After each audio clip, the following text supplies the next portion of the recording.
Welcome back to CVI News Network. I'm Linda Forsythe, and this is the recording I promised you that I was going to bring that has good news. That is going to prove to you that things have been going on behind the scenes, and you already knew about this. This was reported twice before, not only by me, by other individuals, but because of all the drama and the chaos and everything that's been going on. And we see what's happening in the immediate situation, we have forgotten. We have forgotten. And so what I'm going to do is I'm going, for the most part, play the video that I had put together, oh my goodness, a couple years ago. Yes, we've known that long. And I want you, I'm requesting anyway, that you please get a pen and paper and you take notes. Take notes. Fact check what I tell you. Remind yourself and know that we are going to be okay. Just a very brief backdrop about what I'm going to be bringing to you. On June 6th of 2019, I had a, let's say, spidey sense about D-Day when Trump went to the 75th anniversary in France for D-Day. And so I had put all sorts of information together about not only what D-Day was, then it came to me that what he was celebrating on the 75th anniversary for D-Day is actually very similar to what happened on D-Day in France, where all the allies got together, came together, and basically, even though it was multiple situations, helped us win the war. And that is very similar to what has been happening with us. So when I was going to, after I had made that video, this was when I was first starting to do videos, and I didn't have a microphone and you couldn't really hear it very well. And so I was going to go ahead and do another video and found somebody else that had done some videos with the same information that I had found, but was put together much better. So the second video I did, which is for the most part, bits and pieces of it, or what I'm going to show you today, is a much better representation of things that I found. Okay, so for the most part, I'm just going to let this play and just hold on and watch it to the end, and I'll interject. Okay, we're going to start out with this document right here. I haven't started the video yet below, but this is something you can look up. It was issued on March 15th, 2017. It's a readout of President's meeting, President Obama, it's a readout of President Trump's meeting with Mohammed bin Salman Abdulaziz Al Saud, the Deputy Crown Prince and Minister of Defense of the Kingdom of Saudi Arabia. This is the very first person that he had meet with him at the White House. Out of all the people he could have met with, this is who we met with. So I'm just going to let this play. Most of it is pretty much explained in this video. And remember, take your notes. Here we go. These and things that are going on behind the scenes that are of great importance above and beyond what you hear officially reported or anything on mainstream media is really what's going on that is going to open your eyes wide. Now, I mentioned this before. I did a readout from a press release from the White House that was put out actually in 2017, March 15th.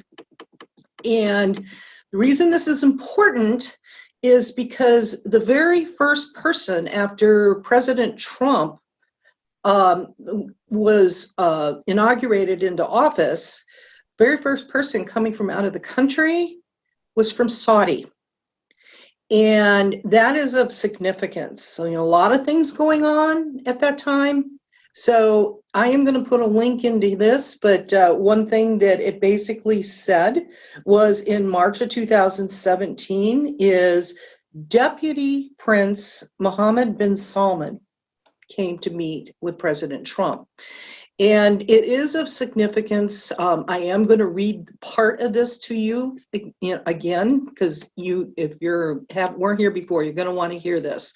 Yesterday at the White House, President Donald J. Trump and Saudi Deputy Crown Prince Mohammed bin Salman reaffirmed their support for a strong, broad, and enduring strategic partnership based on a shared interest and commitment to the stability and prosperity of the Middle East region.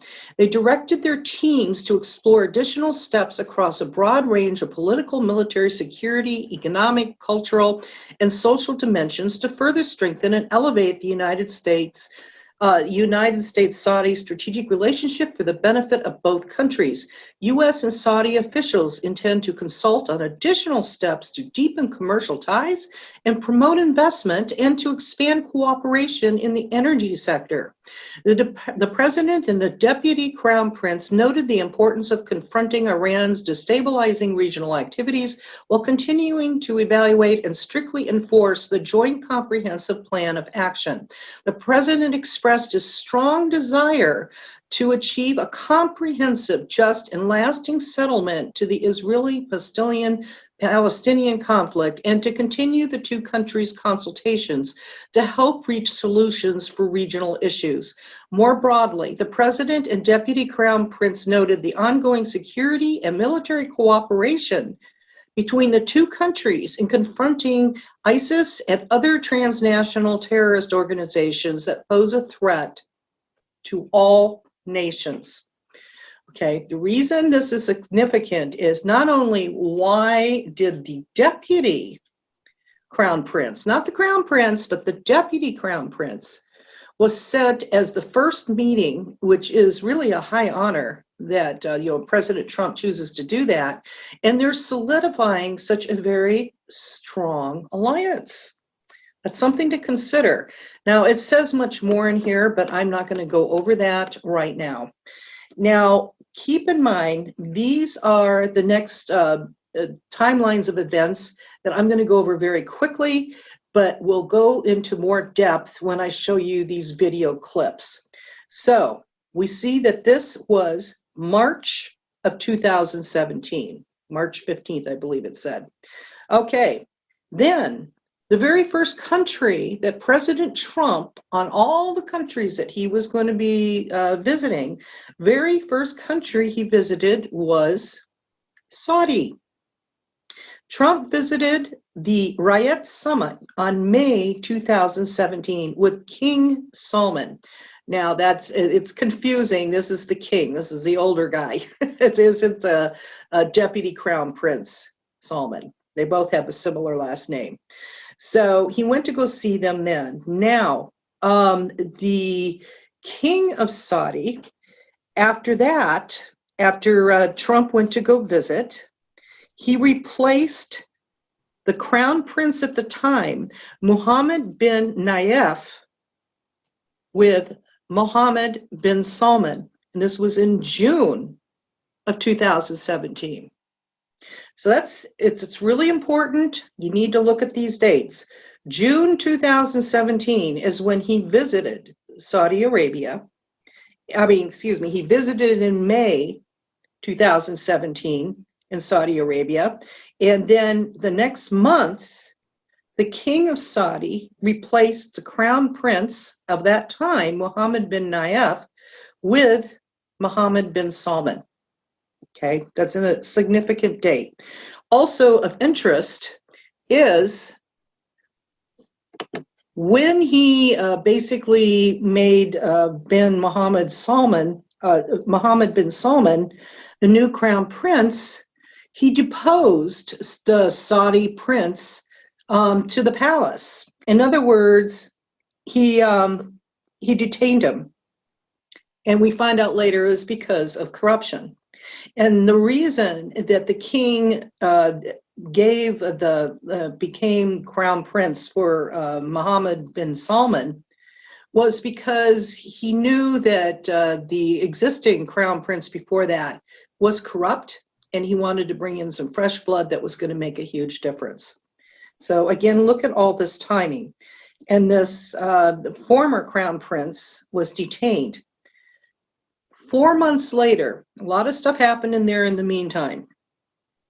4 months later, October 1st, was the Las Vegas massacre.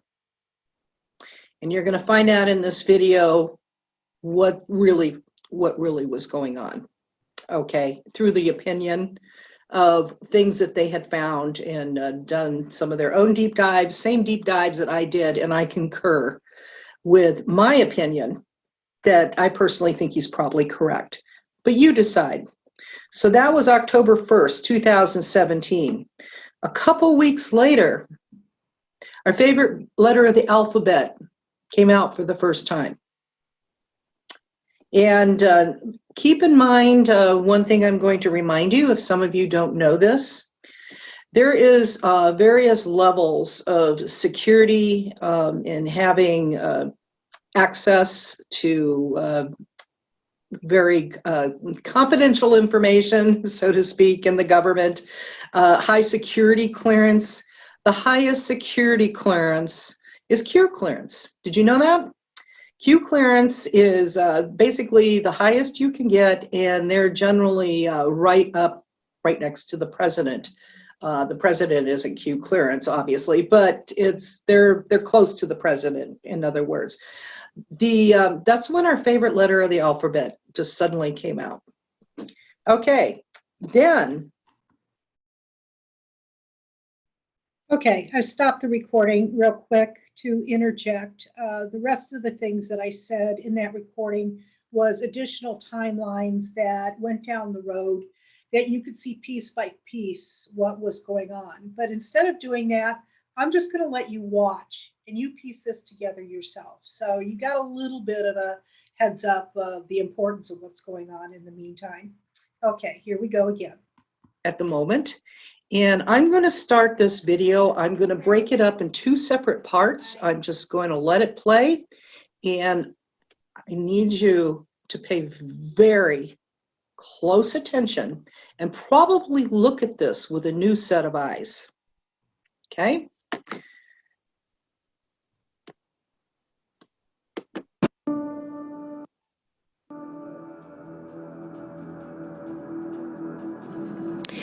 Meanwhile, as the Trump-Comey storm grows, the president kicked off his first foreign trip as US leader. He's set to touch down later this Saturday in Saudi Arabia, the first leg of a whirlwind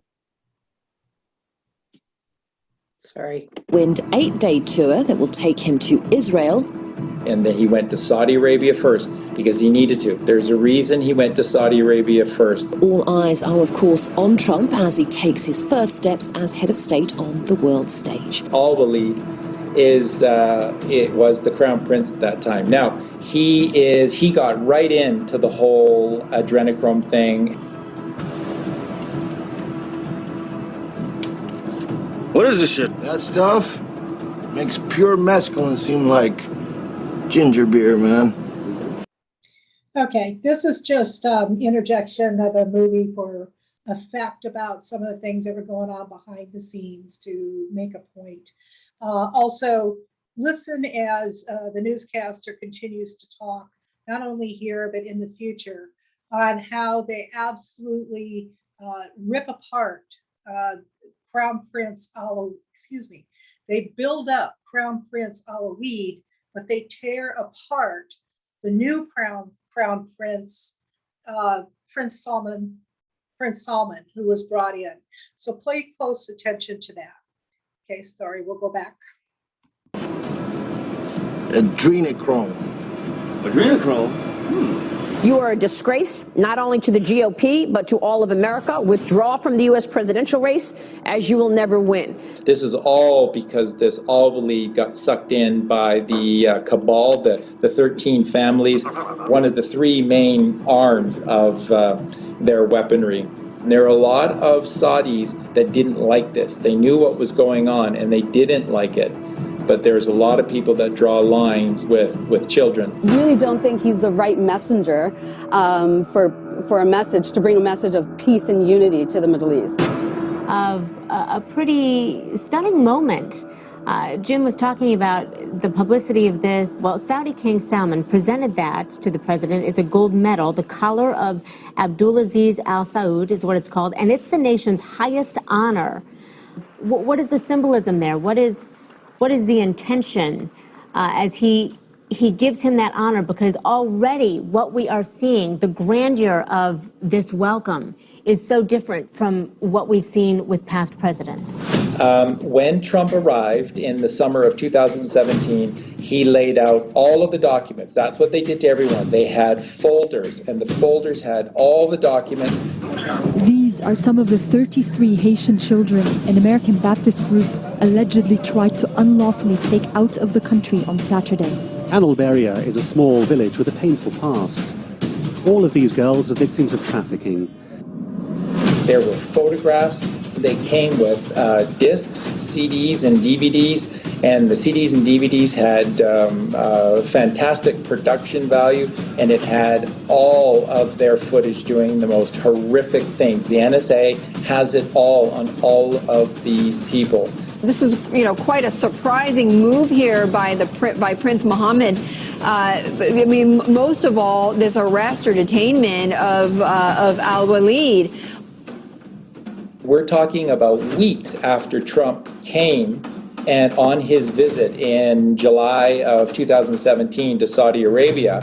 After Trump left, that's when the arrests happened.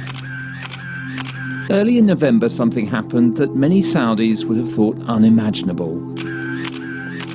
From their homes across the country, dozens of the kingdom's richest men, including members of the royal family, were swept up and detained in the gilded cage of Riyadh's Ritz-Carlton Hotel.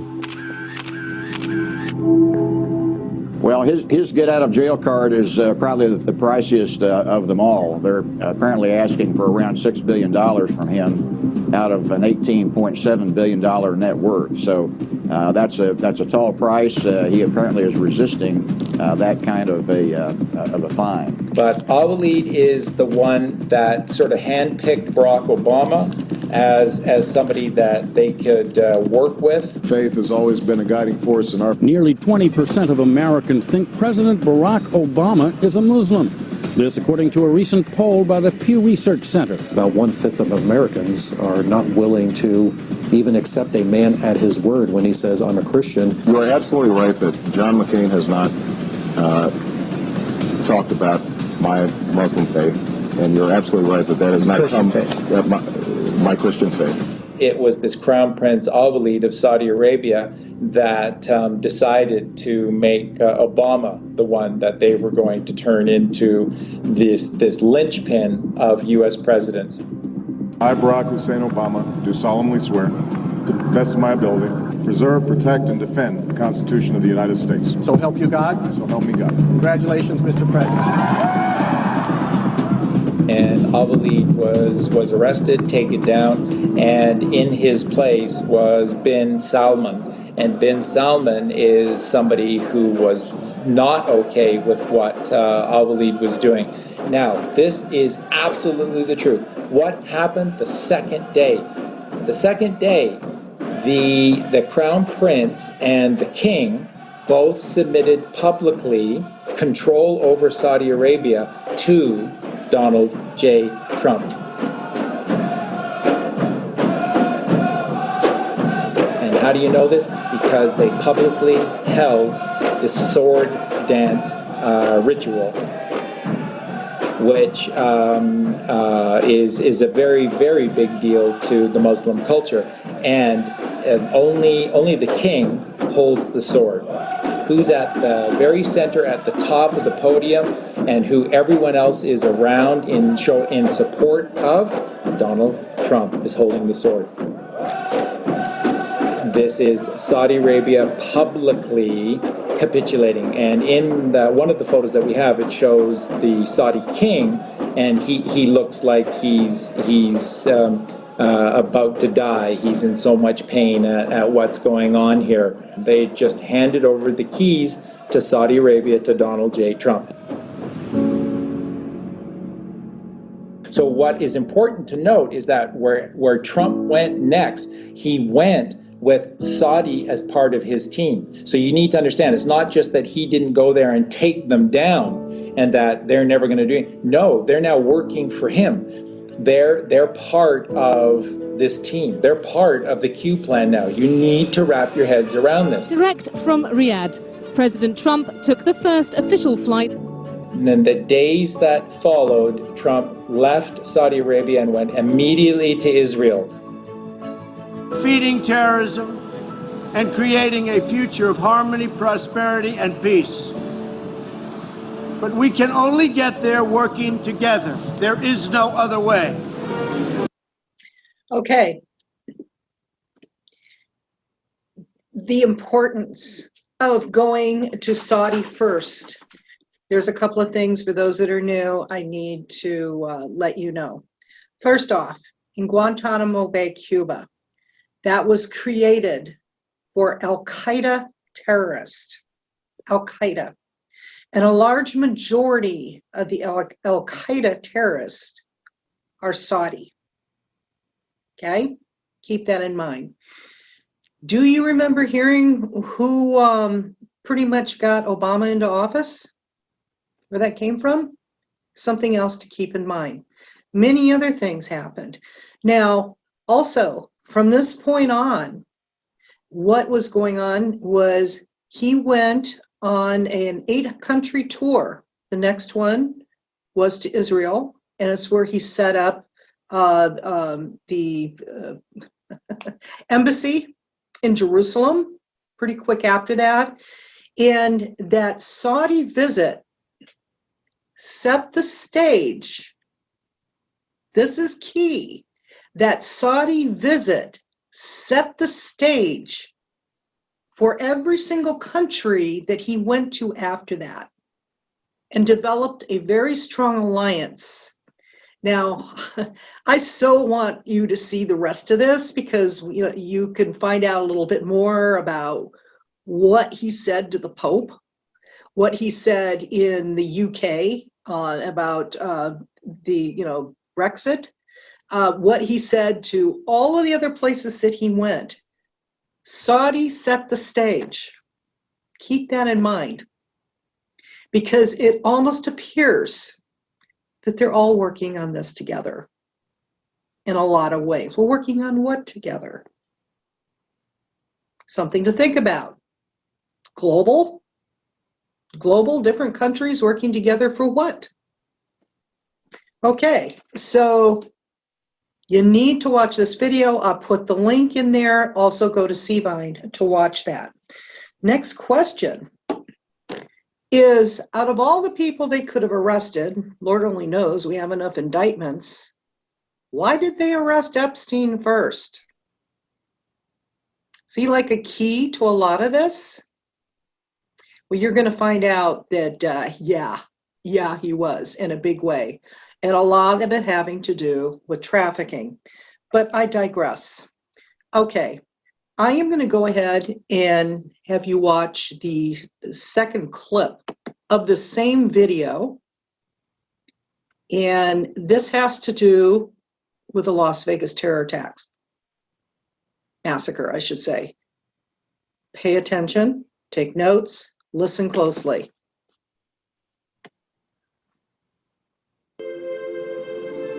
Now, in October of 2017, there was an attempt on the life of the new Saudi crown prince.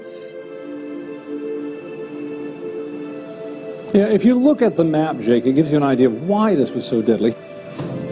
Hundreds of our fellow citizens are now mourning the sudden loss of a loved one. This little operation that was set for him in Las Vegas was taken down at the last second, and he was protected.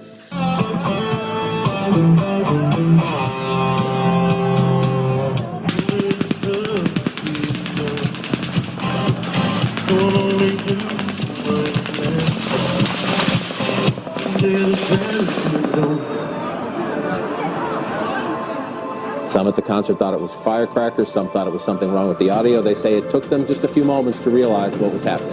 What happened at this Las Vegas battle? Hey, you guys, get down!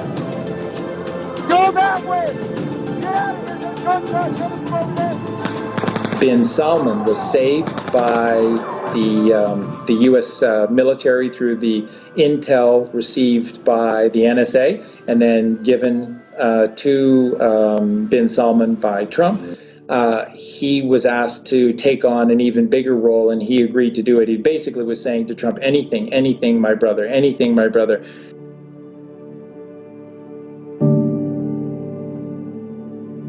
Thank you very much, everybody. It's a great honor to have the Crown Prince with us. It was a low-key arrival for such a high-profile visit. The Crown Prince from Saudi Arabia did not go in through the front door, but soon found himself in the Oval Office. And there, US President Donald Trump, addressing mainly a domestic audience. On Trump's behalf, Bin Salman went to all of the major corporations, and in particular, the media companies, so Google, Apple, Twitter, Facebook, Microsoft, all of these main companies were all targeted by Bin Salman. And on Trump's behalf, he visited all of them. And of course, this is all verifiable. I've got all of the documentation, all of the imagery showing all of these meetings taking place in late October, early November of 2017. And this is Bin Salman essentially helping Trump to do all of this work for him. And he went and he visited all of these puppet heads for all of these puppet companies, and he basically read them the riot act and told them, showed them the documentation that the NSA had on all of them, and basically said, you play for Team Trump, and Trump is now in control of these corporations, or declass. All of this information will be declassified one by one, and each one of you will be offered up to the masses as a child murderer. So they all capitulated, and there's the money shots of all of these various heads of all of these various companies, including Jack Dorsey for Twitter. So all this stuff that's been going on lately with the censorship of Trump by Twitter, it's all part of the game that needs to be played out for people to get angry and to wake up to what the heck is the evil that's going on, and to say something about it and to do something about it and begin to change their lives. So that's real. All of that is real. And Bin Salman helped Trump do this, and he went to all of those CEO heads of all of those major media companies and social media companies. We are the oldest ally, France of America and the Middle East, more than 80 years. But there was a warning from the president to Saudi Arabia and others in the region. Whether it's Saudi Arabia or other countries, as we know, there will be no funding. We have a zero tolerance for the funding of terrorists. Among the things to be covered in the talks, the Iran nuclear deal, security across the Middle East. We've become very good friends over a fairly short period of time. Mohammed bin Salman has a long list of things to be discussed, debated and agreed during this US trip, and he does so believing his relationship with the president is deep, strong and mutually beneficial.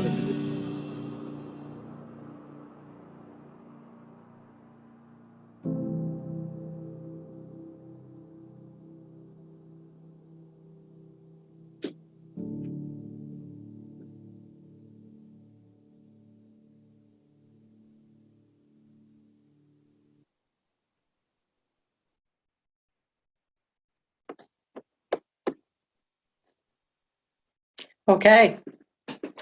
Now, what he's talking about there, when I did my deep dive in for the June 6th France D-Day celebration, I found what he was talking about. All of these things, a lot of these things were still available on the internet at that time, and I kept them.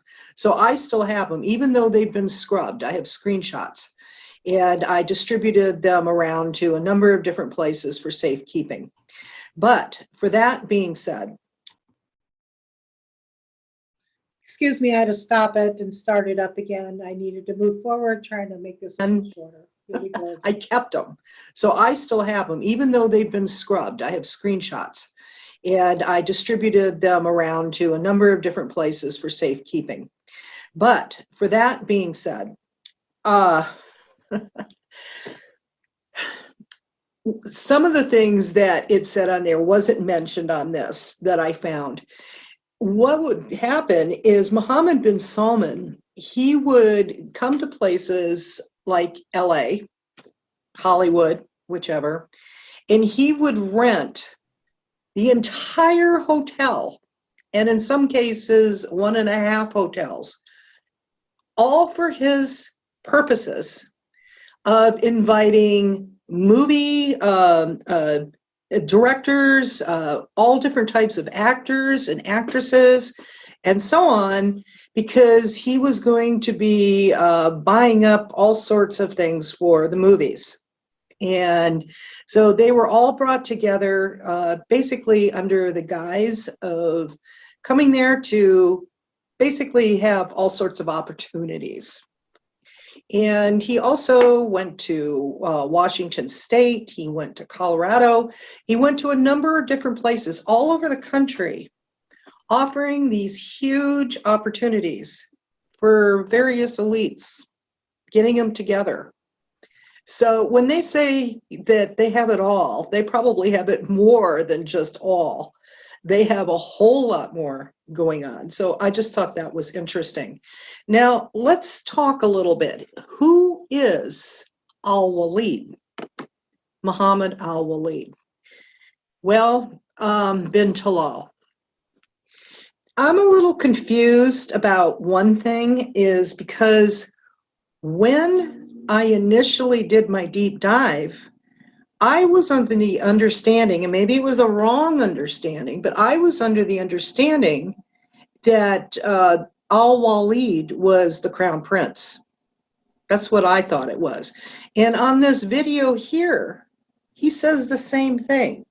This Charlie Freak says the same thing.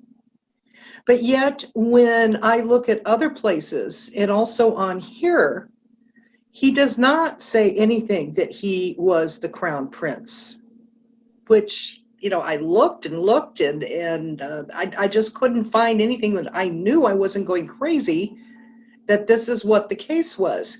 But you don't see that anywhere right now.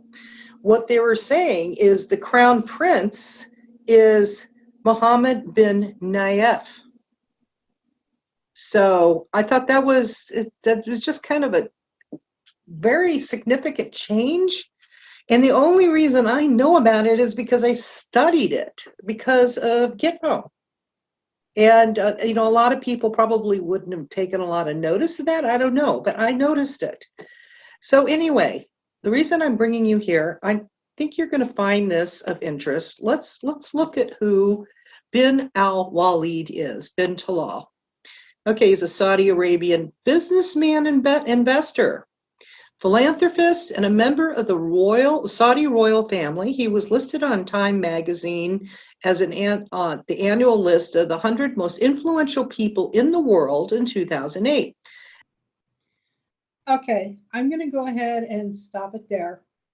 I have since found out why there was such a discrepancy of Nayef and bin Al-Waleed. In Gitmo, there were a couple of the prisoners that are detained in the KSM et al. Tribunals for 9/11, the Khalik Sheikh Mohammed et al. Tribunals, that there were a couple of people there that during the period of time that I was watching all this would change their name. And I asked my contact in Gitmo, it's like, why are they doing that? It's just, you know, adds more confusion. He said, well, it's because they have multiple names, and for whatever reason, they changed how they wanted to be addressed. Well, I personally think a lot of the reason strategically is just to add more confusion, and it worked with me. So if you don't really keep up with it, things kind of go by the wayside. But the reason I'm bringing that up, Al-Waleed is somebody you really need to watch, because I have a feeling that he is key to a whole lot of this. Because what you just saw there where I stopped the recording If you look on Wikipedia or wherever on the entire laundry list of what he owns and what he's got his hand into, it's literally just about everything in some way, shape, or form. Incredibly powerful and connected. So anyway, I'm going to go ahead and stop the video here and let you know that I'm going to be doing another one because I think it's important. I don't want to do it connected to this, or this is just going to be way too long. I want to speak with everybody about the critical importance of situational awareness, not only because of immediate danger, but because of various different things that are happening that are subtle. And if you aren't on top of it, this is how we got to the position that we are at right now. There is a book that I got a while back, Behold a Pale Horse. Okay, it's by William Cooper. And what I'm going to talk about tomorrow is I'm going to read a couple of very small parts about who he is and what he has to say. Now, this book was written in the late 80s, early 90s. And he explains all about the quote unquote silent war and how it works and the subtlety and the degree of,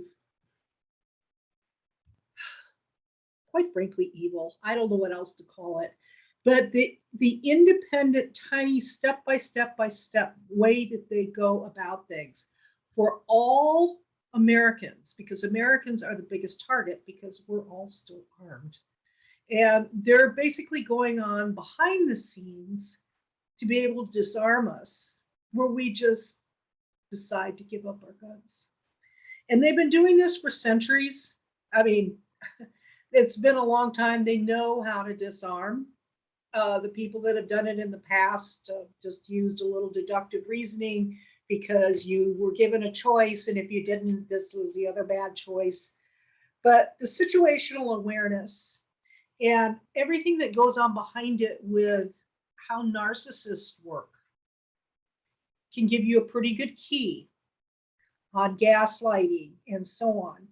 When I read you parts of this book tomorrow, I also explain to you some other things that we didn't have a chance to go over yet that happened while Trump was in office, is going to help to build up your situational awareness and reminders. There's a lot of good things happening. I do believe there is a whole lot going on behind the scenes, and I am as exhausted as you are, really starting to question a lot of things. But as a reminder, and I do believe this is true, we aren't meant to know what's happening, because if we know, they know. I believe personally, instead of looking at how they're doing things or what things are going to happen next, you need to look at the individual pulling the trigger. Instead of looking at all the million ways that 9/11 happened, whether it was demolition or whether it was a planes flying into the Pentagon or it was a missile, or the planes flying into 9/11, or all these other things that are driving everyone crazy, because there's no way they can actually definitively come to a conclusion of what it is. Look at the reason it was done and who was behind it. It's the individual standing with the weapons that need to be taken down. And is a court of law the way to do it? Well, it may be. If you can disarm them, take away their ammunition, completely starve them out, not give an oxygen. This is what we're going to be discussing tomorrow. And we're going to go through it together and leave comments in the comment section. So I hope to see you tomorrow. I think you are going to like at least showing that we are making some headway, which it did have to be that way. Did have to be this way. It's hard, but hang in there, people. It's not over.